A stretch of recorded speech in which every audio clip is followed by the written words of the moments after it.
Rick didn't just raise his voice at me that night, he raised it in front of my mother, and she stayed silent. That silence cut deeper than any insult he threw. In that moment, I realized something brutal. The man who claimed he ran the house wasn't just trying to control me, he was training her to disappear. My name is Morgan Higgins, and that was the night I finally understood what I'd been avoiding for years. When someone steamrolls the people you love, eventually they'll come for you too, and Rick did.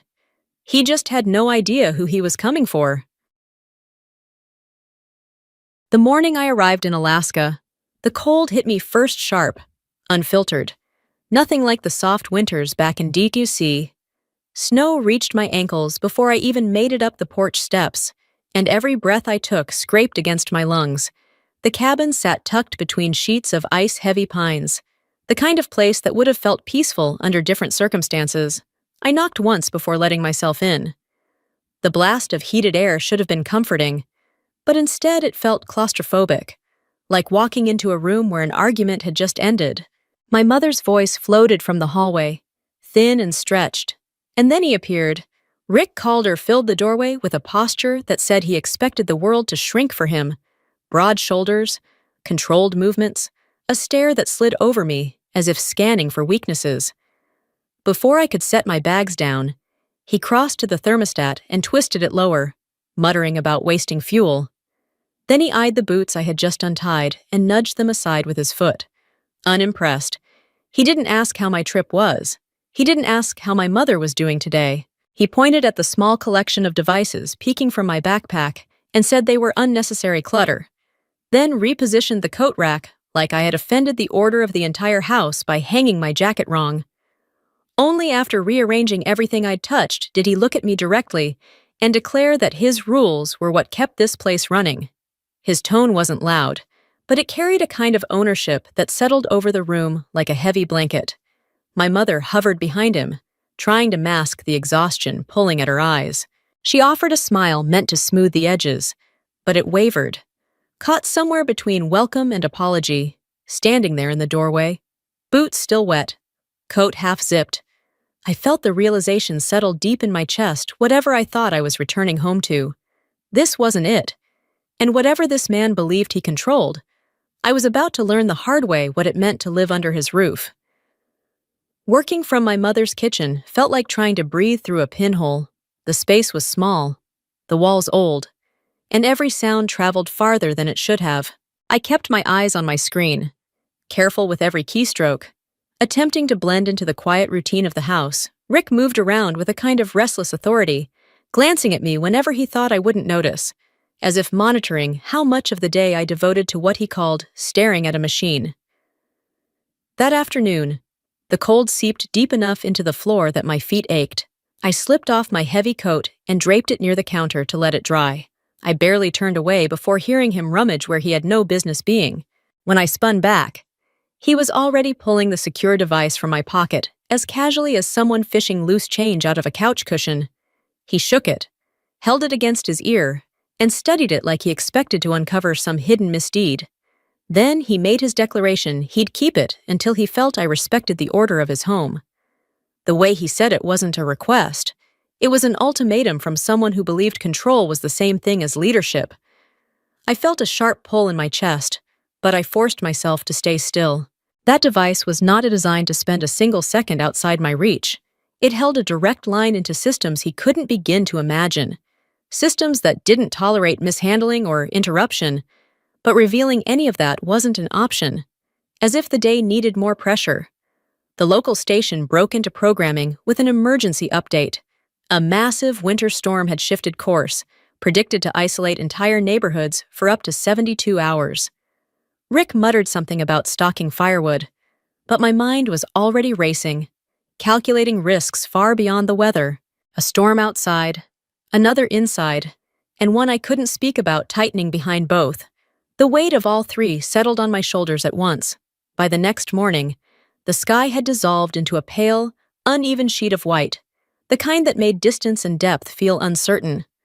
I opened my laptop to catch a brief window of connection before the storm disrupted everything.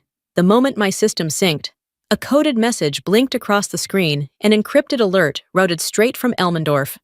Unusual cyber activity detected in Northern Network. The words tightened something low in my stomach.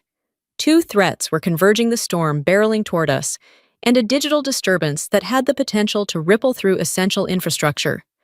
Neither was abstract, neither could be ignored, and both were closing in faster than expected. I barely had a second to process before I sensed Rick behind me again, arms crossed, posture rigid, eyes fixed on my screen. Instead of asking what I was working on, he made another comment about people who hid behind computers instead of dealing with real problems. His tone carried that familiar mix of dismissal and superiority that he seemed to breathe like oxygen. I shut my laptop and turned just enough to catch a reflection in the darkened screen. Outside, through drifting flakes, Nolan stood on his porch watching the house. Not nosy intent, a kind of attention that came from training, not gossip.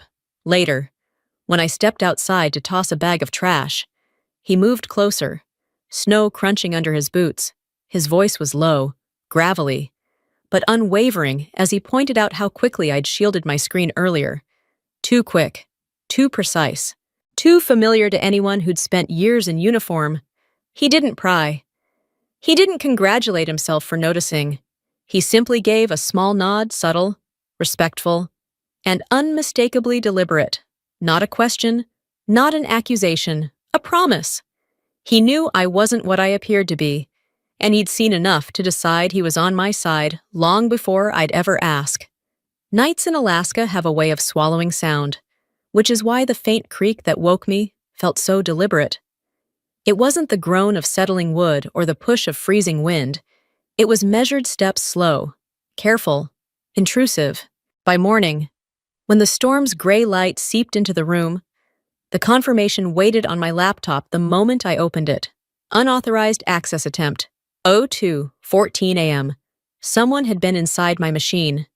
In the kitchen, Rick stood at the counter pouring coffee with the casual confidence of a man convinced he'd done something noble.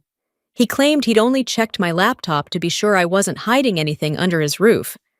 The pride in his voice made it clear he expected gratitude. All I felt was the cold jolt of what his snooping had triggered. My phone buzzed with an alert from the classified network, device lost location, anomaly detected. The system was trying to locate the secure unit he'd taken from my coat. My mother appeared at the bottom of the stairs, rubbing her hands together for warmth. Worry etched into the lines around her eyes. She urged me not to escalate things, insisting Rick only wanted to keep the household steady with the storm approaching. She had no idea how dangerous his behavior truly was. Before I could respond, the weather report cut in with an emergency update. The storm had shifted and was now expected to slam directly into town. Supplies would run out fast, and power could evaporate within hours. The pressure closed in from every direction, and Rick, oblivious to all of it, accused me of tampering with systems I knew better than he could ever imagine. That was the moment I felt something inside me harden. He'd crossed a line that couldn't be undone. By nightfall, the storm arrived in full force. Snow hammered the windows so hard the glass trembled. Flickering lights signaled the grid slipping under the weight of the wind. I was at the table, trying to hold the weakening connection long enough to stabilize the network, when a red alert blazed across my screen. Critical! Confirm integrity of Node 6. If I failed to respond, automated failsafes could disrupt essential systems across the region. Behind me! Rick hovered again, arms crossed, breathing down my neck like a guard convinced he was protecting his kingdom. When the stolen device vibrated sharply in the drawer beside him, I shifted into immediate action, breaking the careful facade I'd maintained since arriving. That single quick movement was enough to ignite him. He charged across the room, shouting that he'd caught me accessing something illegal.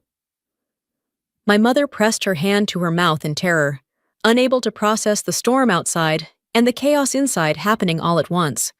The lights died with a sharp pop. Darkness swallowed us, except for the cold blue glow of my laptop, the only thing illuminating my face. Urgent, last call flashed across the screen. Then the back door blew open, letting in a burst of frigid air. Nolan stood there, snow crusted on his hood, eyes fixed on me with quiet understanding. He didn't speak. He didn't need to. The alert escalated to its final stage, system threat escalating. Acknowledge now! Rick shouted that he wouldn't let me ruin his home. But I knew the truth. Silence was no longer an option. The storm clawed at the roof so violently, it sounded like metal being scraped open. Inside, Rick planted himself in the middle of the living room, chest out, sleeves pushed up like he was leading a tactical briefing rather than a neighborhood gathering. He clapped loudly to command attention and announced that we were holding a storm prep meeting and that he'd be the one directing it. No one challenged him. People were too tired, too cold, and too dependent on the nearest warm room. 2 volunteer rescue workers sat near the window, shaking off snow. A reservist leaned against the wall, arms crossed.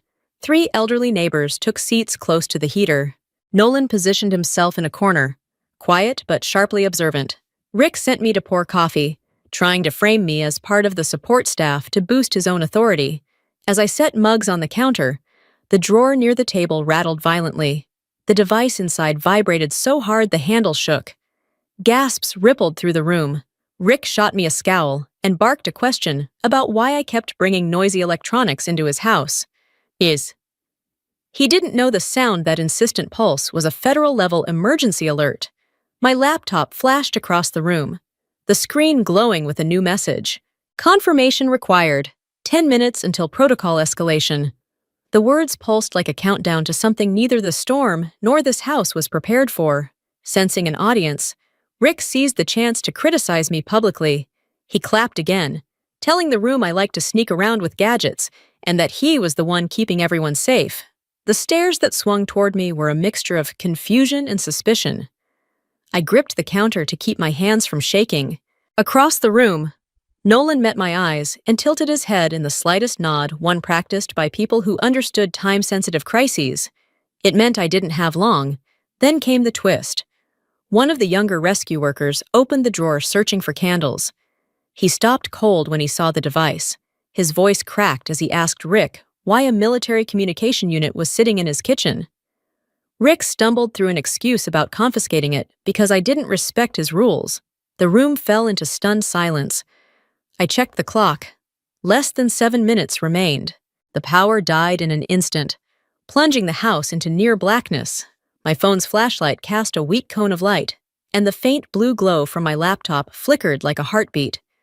Rick shouted that no one was allowed to leave the room, but the countdown on my screen left no room for obedience. I ran for the basement stairs, each step echoing like a warning. The garage air was sharp and icy, stinging my lungs. I scanned the dim space for the drawer where Rick had tossed the device. Before I could reach it, heavy footsteps pounded behind me. Rick burst through the doorway, blocking my path. Breath thick with the sour edge of whiskey, he jabbed a finger toward me, shouting that I was going to ruin everything he'd built. Outside, the storm slammed into the metal door so hard it rattled the bolts. Behind him, silhouettes filled the garage entrance. Nolan stood centered, arms at his sides. The reservist gripped a wrench. One of the elderly neighbors covered her mouth.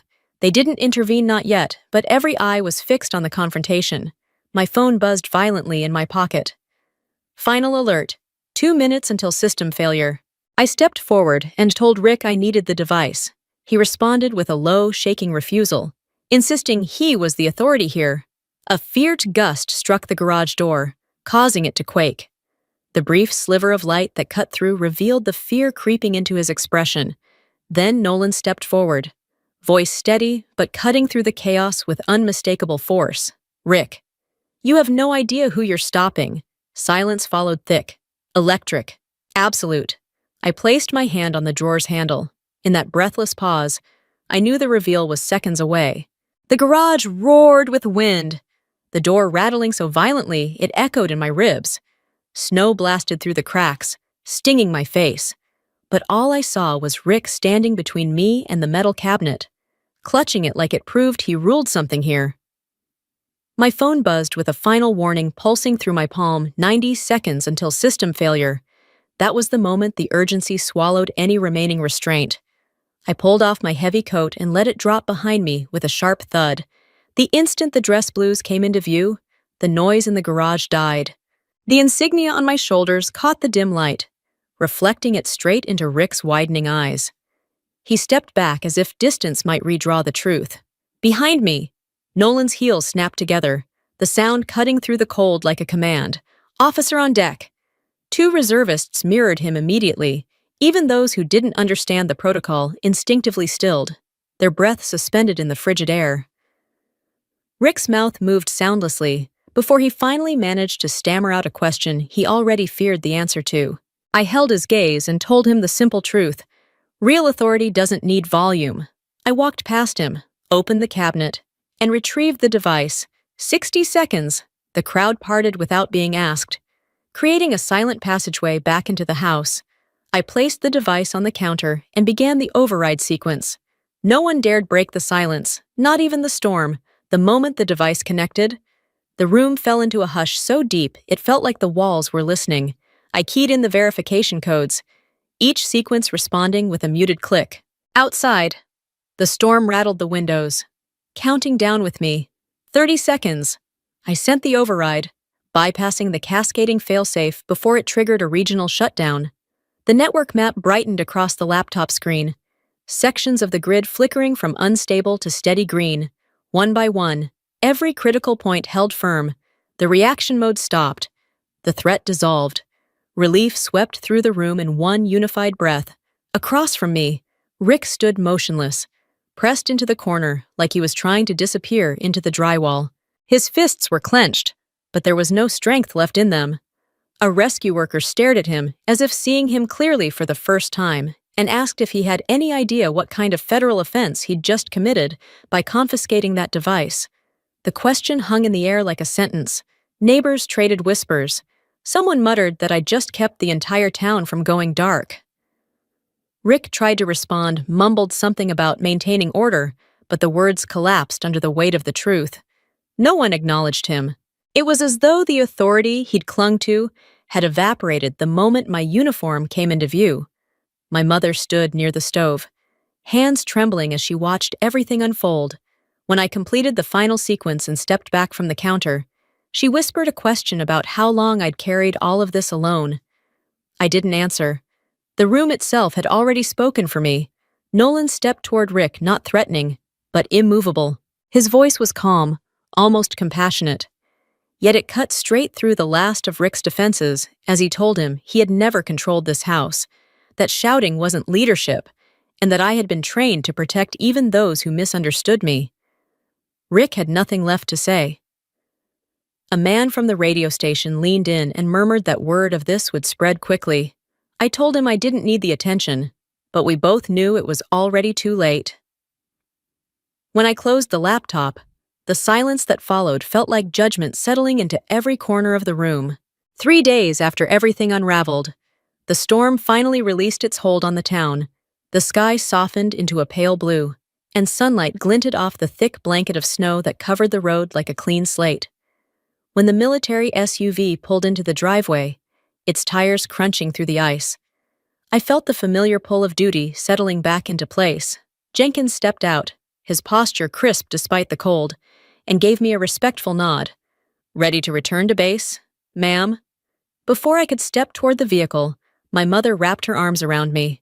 There was a quiver in her breath, the kind that comes from someone waking from a long, heavy sleep. She told me I had shown her what real strength looked like, and that she was done allowing anyone to make rules for her under the guise of love, for the first time since I had arrived. She didn't glance over her shoulder for approval. She didn't shrink. She stood on her own. Rick lingered near the porch, a hollow version of the man who once filled every room with his voice. His eyes were rimmed red, his shoulders slumped, and no one stood beside him, no neighbors offering comfort, no authority left to cling to. He whispered something about not understanding. All I said in return was that he never had. And it wasn't anger, it was simply the truth. I climbed into the SUV, and the door shut with a solid, final snap. As Jenkins pulled away, the frozen landscape stretched out wide and unbroken. I exhaled slowly, letting the weight of the last few days dissolve into the cold air. Driving away, I knew one thing with absolute clarity. He never ran that house, only the people too afraid to stand up. And it had taken just one moment to reset everything into its rightful place.